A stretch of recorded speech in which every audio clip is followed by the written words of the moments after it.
शान्ताकारं भुजगशयनं पद्मनाभं सुरेशं विश्वाधारं गगनसदृशं मेघवर्णं शुभांगं लक्ष्मीकान्तं कमलनयनं योगिभिर्ध्यानगम्यं वन्दे विष्णु भवहरं सर्वलोकैकनाथम। मैं सहायक प्रोफेसर डॉक्टर धर्मेंद्र तिवारी, वेद विभाग, जूथालाल संस्कृत महाविद्यालय मझवलिया, पश्चिमी चंपारण। मैं आज वेद विषयक हिंदू संस्कार के तृतीय परिच्छेद के वेदारंभ संस्कार के बारे में विचार विमर्श करने जा रहे हैं, जिसमें इसके विधि विधान, उद्भव, विकास इत्यादि बातों पर हम लोग विचार विमर्श करेंगे। सबसे पहले हम लोग वेदारंभ संस्कार के बारे में विचार करेंगे। प्रास्ताविक गौतम द्वारा परिगणित प्राचीन संस्कारों में वेदारंभ तथा गोदान का उल्लेख नहीं मिलता। इनके स्थान पर वह 4 वेद व्रतों, चत्वारि वेद व्रतानि का उल्लेख करते हैं, जो अश्वलायन के अनुसार महानाम्नी, महाव्रत, उपनिषद तथा गोदान थे। प्रथमं स्यान् महानाम्नी, द्वितीयं स्यान् महाव्रतम, तृतीयं स्याद् उपनिषद गोदानाख्यं ततः परम। इसके अतिरिक्त वेद अथवा उसकी शाखा के अध्ययन के पूर्व विशेष कृत्यों का विधान किया गया है, यद्यपि मूलतः उस व्रत का समस्त द्विजातियों के लिए अभिप्रेत थे, किंतु उनका अनुष्ठान संभवतः केवल ब्राह्मण अथवा पुरोहित परिवारों में ही किया जाता था, क्योंकि वे ही वेदों की समस्त शाखाओं तथा वैदिक कर्मकांडों की विशेषज्ञता प्राप्त करते थे। शनै शनै ब्राह्मणेतरों ने वैदिक व्रतों के अनुष्ठान की प्रथा को त्याग दिया। कालक्रम से वैदिकोत्तर साहित्य के विस्तार तथा महत्व में वृद्धि होने लगी तथा व्यापक रूप से ब्राह्मण उसका अध्ययन करने लगे। वैदिक साहित्य का अध्ययन अल्प तथा अल्पतर होता गया। इस प्रकार वैदिक स्वाध्याय के ह्रास के साथ ही उक्त वैदिक व्रत भी प्रचलित नहीं रहे। अधिकांश गृह सूत्रों तथा धर्म सूत्रों में उनका उल्लेख नहीं मिलता और स्मृतियाँ तो उनकी ओर कहीं संकेत ही नहीं करती। किंतु प्राचीन परंपरा के सम्मान के लिए किसी ऐसे संस्कार का अस्तित्व में आना अपेक्षित था, जो वैदिक व्रतों का स्थान ग्रहण कर सकता था तथा जिसके उच्चतर शिक्षा का आरंभ हो सकता था। इस प्रकार प्राचीन वैदिक व्रतों के ध्वंसावशेष पर वेदारंभ अस्तित्व में आया। इसी कारण वेदारंभ की गणना संस्कारों की सूची में परवर्ती काल में ही हो सकी। सर्वप्रथम वेद व्यास इसका उल्लेख करते हैं। उद्भव, उपनयन संस्कार का उद्भव कब हुआ? संस्कारों के इतिहास में एक अन्य परिवर्तन भी हुआ, जिससे वेदारंभ का स्वतंत्र संस्कार के रूप में जन्म आवश्यक हो गया। आरंभ में उपनयन के साथ ही वेदों का अध्ययन आरंभ हो जाता था। यथार्थ में बालक का गुरुकुल को जाना ही उपनयन था, जिसके तत्काल पश्चात विद्यार्थी जीवन का आरंभ करता था। पवित्रतम गायत्री मंत्र से वैदिक स्वाध्याय आरंभ कर समझा जाता था, किंतु परवर्ती काल में जबकि संस्कृत बोलचाल की भाषा अथवा सहज बोधगम्य नहीं रह गई, तो उपनयन एक निरा दैहिक संस्कार ही रह गया। अब इस संस्कार के संपन्न होने के पूर्व ही विद्यार्थी लोक भाषा का अध्ययन आरंभ कर देता था तथा वह आचार्य जिसके द्वारा उपनयन संपन्न किया जाता था, विद्यार्थी को अपने नियंत्रण में करने के लिए उत्सुक नहीं समझा गया, जिससे वैदिक स्वाध्याय का आरंभ हो गया हो। एक नवीन संस्कार जैसा कि ऊपर कहा जा चुका है, इस संस्कार का उल्लेख सर्वप्रथम व्यास स्मृति में उपलब्ध होता है। उसमें व्रतादेश मन उपनयन का एक नवीन नाम तथा वेदारंभ के मध्य भेद किया गया है।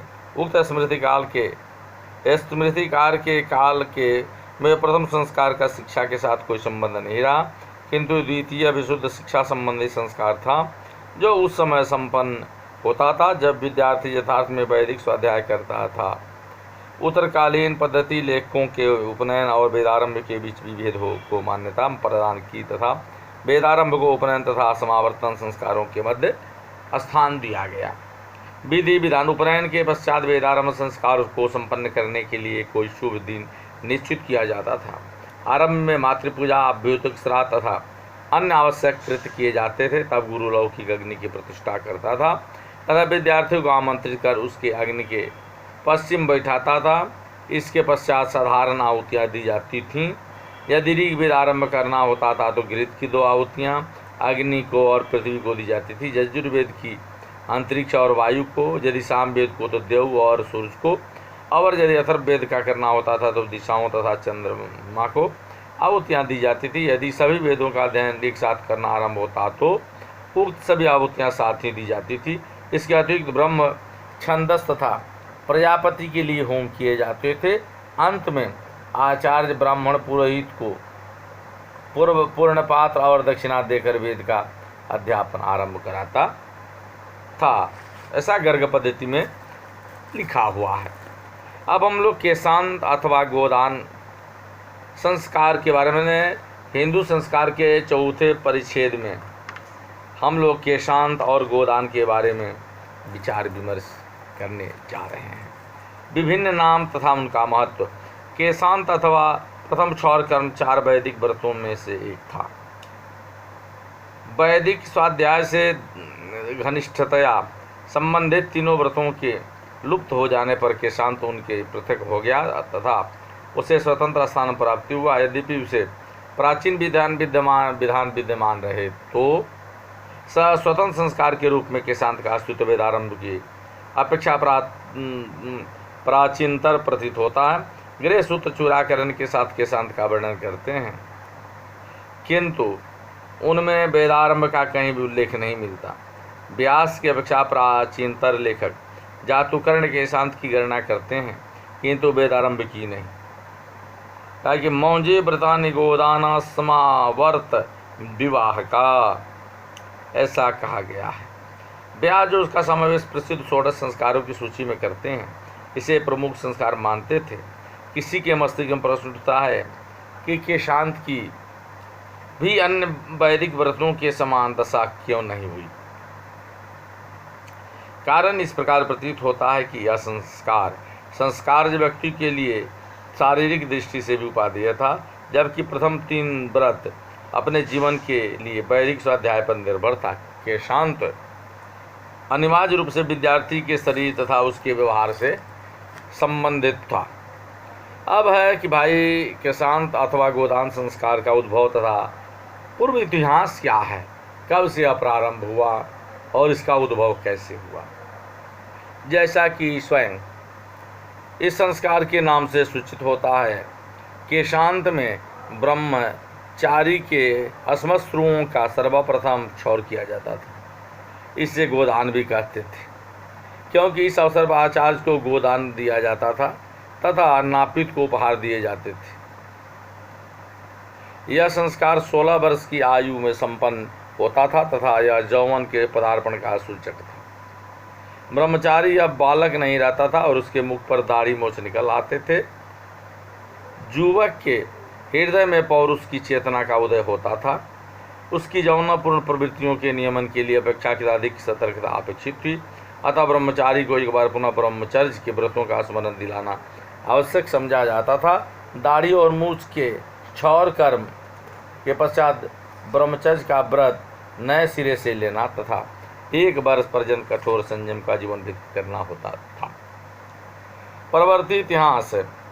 मध्य तथा परवर्ती काल में हिंदू धर्म में ब्रह्म तथा अस्पृश्यता का प्रवेश हो गया तथा जीवन की प्रत्येक शाखा में ह्रास होने लगा। केशांत ब्रह्मचर्य की समाप्ति का सूचक समझा जाने लगा। सूत्र काल में ब्रह्मचर्य की अल्पतम अवधि 12 वर्ष थी। इस गणना के अनुसार विद्यार्थी जीवन 18 वर्ष की आयु में समाप्त होता था, किंतु यह सामान्य प्रथा नहीं थी। केवल वे ही छात्र जिनकी उनके परिवार के लिए अत्यधिक आवश्यकता होती थी, इस अल्प आयु में गुरुकुल को छोड़ देते थे। किंतु प्रवर्ती काल में बाल विवाह के प्रचलित हो जाने पर केशांत तथा गोदान के साथ ब्रह्मचर्य की समाप्ति की प्रथा सामान्य रूप से चल पड़ी।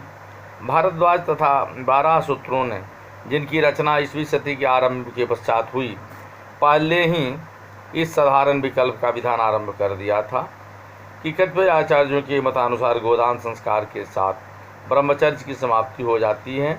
अल्पायु में विवाह के समर्थक अपने पक्ष की पुष्टि में यह युक्ति देने लगे कि 16 वर्ष की आयु में ब्रह्मचर्य की समाप्ति किसी भी प्रकार शास्त्रीय नियम के विपरीत नहीं है, क्योंकि यदि उपनयन 5 वर्ष की आयु में किया जाए तो वेदों के स्वाध्याय के लिए 12 वर्ष का समय प्राप्त हो ही जाता है। इस प्रकार आरंभ में जो सुविधा थी वहीं आगे चलकर लोगों में अधिकार और विशेषाधिकार में परिणत हो गई, किंतु निश्चय ही इसका परिणाम हिंदू समाज के लिए घातक हुआ। यथार्थ में मूलतः ब्रह्मचर्य की समाप्ति के साथ केशांत अथवा गोदान का